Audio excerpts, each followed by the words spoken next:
अच्छा बच्चों, आज हम हिंदी व्याकरण के अंतर्गत विलोम शब्द का अध्ययन करेंगे। मैंने यहाँ पे 10 विलोम शब्द लिखे हैं और इन 10 विलोम शब्द के बारे में आज हम जानेंगे और इनको हम अपनी कॉपी में नोट कर लेंगे, ठीक है।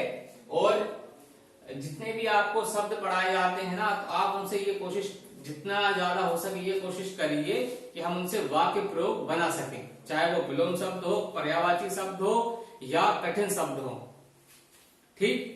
अब हम सबसे पहला शब्द देखते हैं अनुराग। अनुराग यानी होता है किसी के प्रति खुशी होना या प्रेम होना, ठीक। इसका विलोम शब्द हो जाएगा विराग, यानी दुखी होना या किसी से अलग हो जाना, विराग। जब हम किसी से अलग हो जाते हैं तो उसको हम इसमें रखेंगे विराग वाले, ठीक है। तो अनुराग का क्या हो जाएगा, विराग। दूसरा शब्द है आदर्श और इसका विलोम शब्द है यथार्थ। आदर्श, जैसे हम किसी को आदर्श मानते हैं कि भाई ये चीज जो है आइडियल है, ठीक है। और यथार्थ यानी भौतिक रूप से क्या है, ठीक है। तो आदर्श का यह हो जाएगा यथार्थ, ठीक है। वो एक्चुअल में क्या चीज है। और आदर्श जो हम एक आइडियल हम मानते हैं कि हमारे एक आइडियल है या आदर्श है, ठीक। उसके बाद तीसरा शब्द है आर्द्र। आर्द्र का उल्टा हो जाएगा शुष्क।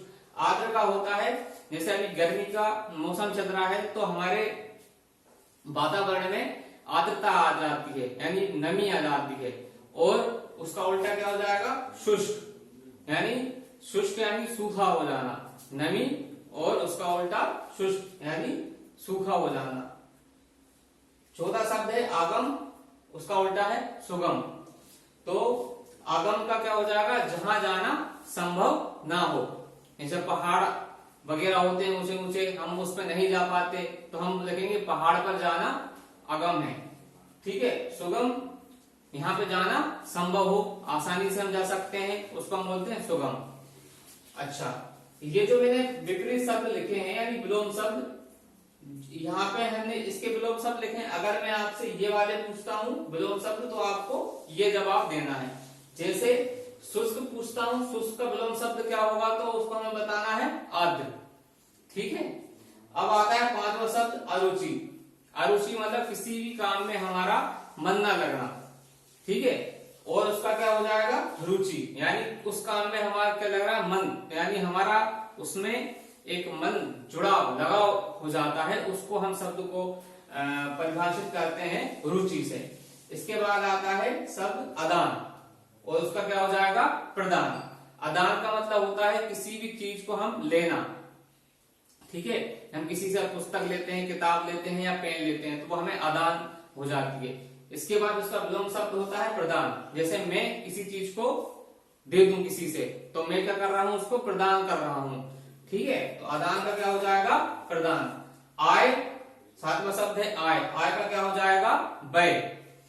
तो आय, आय यानी होता है जो हमारी कमाई होती है, सैलरी होती है, उसको हम क्या बोलते हैं, आय।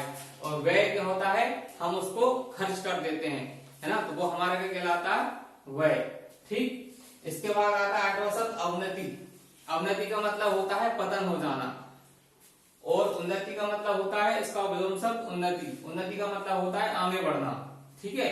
अवनति जो शब्द है इसका अर्थ होता है पतन, उसका उल्टा हो जाएगा उन्नति, ठीक। नवा शब्द है आयात। आयात का उल्टा क्या होता है, निर्यात। जैसे हम कभी भी सामान का आदान प्रदान करते हैं, उसी तरह एक शब्द आता है आयात। आयात का होता है जब हम कोई चीज किसी जगह से अगर मंगाते हैं, जैसे आप भूटान से अगर पेट्रोल को लेते हैं तो हम कहते हैं कि भारत देश ने भूटान से पेट्रोल का आयात कर लिया। और निर्यात क्या होगा, किसी भी चीज को भारत से या कहीं भी चीज से बाहर भेज देना, यानी निर्यात करना। तो हम बोल सकते हैं कि भारत से गेहूं का निर्यात दूसरे देशों में होता है। आस्तिक, आस्तिक का उल्टा होता है नास्तिक। आस्तिक यानी क्या होता है, जो लोग ईश्वर को मानते हैं या भगवान को मानते हैं उनको क्या बोलते हैं, आस्तिक।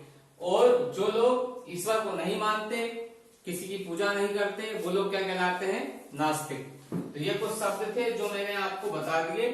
इन शब्दों को से आप वाक्य प्रयोग करना सीखिए और इनका वाक्य प्रयोग मैं आपको गृह कार्य में भी दूंगा। धन्यवाद।